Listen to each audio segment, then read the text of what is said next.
Hi, I'm Jamie, Fort Vancouver Library's Experiential Learning Librarian. Today's project is a pop-up card. For today's project, you're going to need some basic supplies. We're going to use a piece of paper. You're going to need an envelope of some sort, or there's lots of instructions online on how to fold your own envelope. You can also take apart an existing envelope, trace it, and use it as a template to make your own. Some sort of envelope, pair of scissors. Today's adhesive, we're going to use a glue stick. And you may or may not need a ruler. For today's project, I want to send a pop-up card to my friend. I found this envelope that I'm going to use. I'm going to use my ruler to measure it because the card I make out of this paper needs to fit inside this envelope. Step number one, make sure it fits in the envelope. I'm going to measure my envelope. If you have a standard ruler, it's inches on the one side with really big numbers. And then you also have the metric side, which I actually like to use a little better because it's easier for me to understand. And that has millimeters and centimeters. This envelope is about 5 3/4 inches wide by about just under 4.5 inches long. I don't have to be super exact with my envelope. If I have a pretty good guess of how big this envelope is, I'm going to err on the side of making it a little bit larger, and then I'll make my card smaller so I know what fits inside here. I'm using a standard piece of printer paper, which I know is 8.5 by 11 inches. So I'm just gonna check. 8.5, 11 inches. So far, so good. I know my envelope has to be smaller than 5 3/4 inches. So there's lots of fun math involved with this. I know my paper is 11 inches on this way. If I fold it in half, I can divide 11 by 2 and know that one side of this going this way is going to be about 5.5 inches, and that will fit inside my envelope. Then I take my ruler and I measure, pull it this way so you can see it. If I measure it, it's just about 5.5 inches, which is perfect because my envelope is 5 3/4. Now I still know this way on my card is going to be 8.5. And that will not fit in my envelope because my envelope is 4 1/4. If I take 8.5 inches and divide it by 2, so 8 divided by 2 is 4. A half divided by 2 is a quarter. So that, or 1/4. So that would be 4 inches and 1/4. And that would fit inside my envelope. I'm gonna take my piece of paper, so I folded it along this way. I'm gonna take it and fold it this way, just so I can figure out where the center is on my piece of paper. And then I'm going to take my paper, I'm gonna cut it down this line.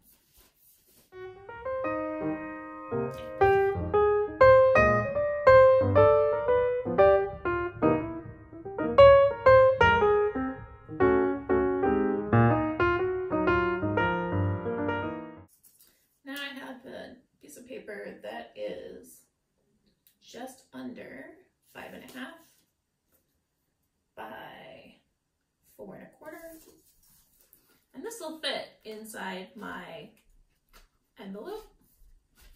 Let's test it. Yeah, look at how beautiful that slides in there. Love it when the math works out. It's got a weird fold in it. Do I like this? Do I not? Yeah, I'm gonna roll with this. Now, I have 2 cards that I can make. You know, usually, it doesn't matter. 2 cards. I have 2 cards I can make here. If you're not familiar with how a card works, you have some kind of drawing, message on the front, open it up, some kind of message on the inside. To make a pop-up card, our goal is to have something on the front of the card, and then when you open up the card, some sort of thing is gonna pop up off the card. We're gonna make the piece you need to have your card pop up when it opens. So I wanna find the center of this top fold here. I'm just gonna take and fold my paper in half, just so I can find the center line. I make a tiny fold. You don't need to fold it very hard. We just kind of want to have that indentation or the little crease. So I know that's the center of my card. And I want to go out on equal sides of that center line to make a couple of cuts so that we can have a pop out piece. I'm going to just center.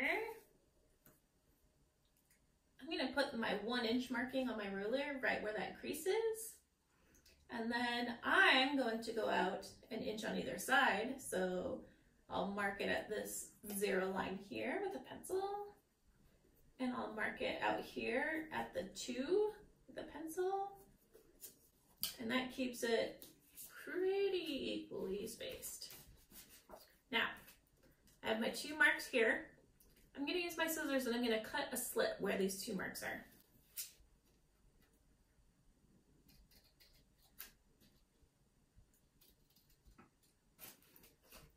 So now I have this centerpiece that's still attached, but it's open here. And what I'm going to do now is I'm going to take my card. This is the tricky part for me. We want to fold this centerpiece the opposite direction of the rest of this card. If I take it and I put my fingers where the slits are here, I can take and fold this in. This takes a little bit of willpower to make this happen.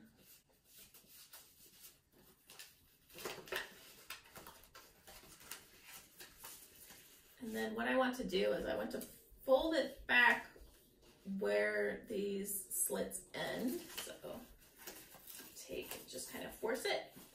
Then we do the same thing on the other side. Fold it back to where the slits end. And then we can fold our card down flat again. Now it kind of looks like a tank top. But when we open up the card now, we have this nice little shelf that opens up. So, whoop. Now what I want to do to make it an actual pop-up is I want to make myself an image that will pop up, or a saying, or whatever. I'm going to keep this piece of paper because this is going to be my prototype.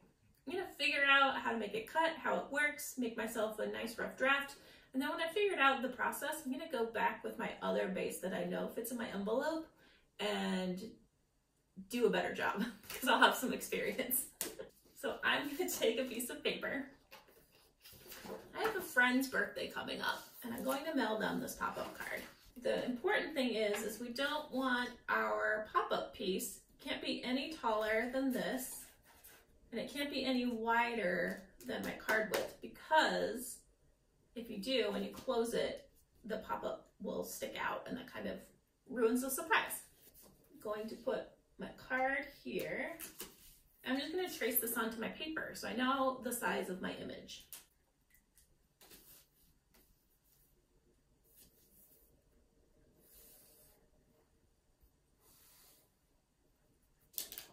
Now I know if I make my pop-up piece smaller than what's in this rectangle, then it'll fit inside my card.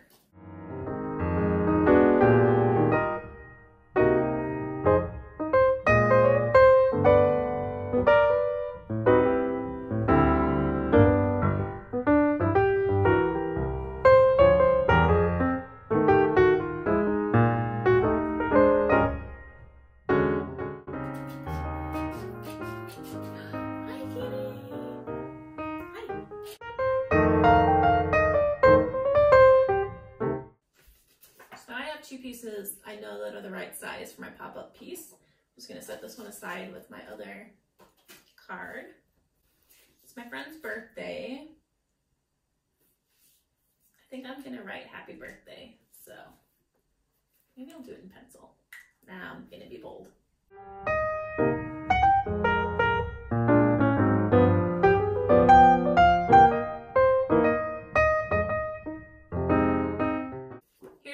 birthday sentiment, there's lots of different ways you can cut this out.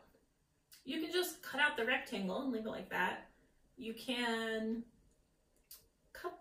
color the letters in really thick with your Sharpie or your markers or whatever you're using, and then cut those out very carefully. I think I'm gonna kind of do like a stylized bubble thing.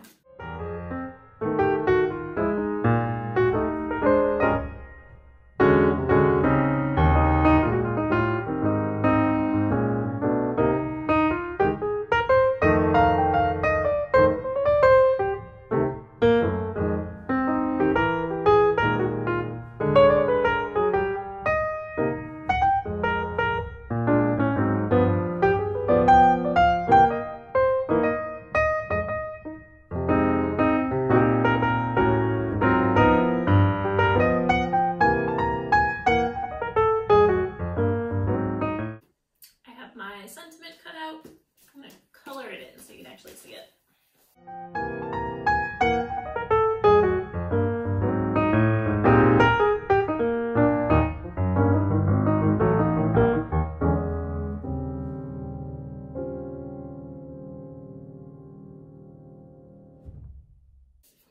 Here I have my sentiment colored in so you can actually see it. I'm going to stick my sentiment on this bottom portion of my card. Test it out to make sure it works first. So if my sentiment is here, when I fold it in, it folds flat. And when I open it up, it'll pop up just like that. You can use tape if you don't have a glue stick. Double-sided tape would be awesome. Glue stick, Elmer school glue. I can use my glue stick. Then I'm going to make sure to line up my sentiment along this bottom crease here, like so. Wait for it to dry, the hardest part. Now when I close my card up, when I open it up, dun dun dun dun, it's amazing.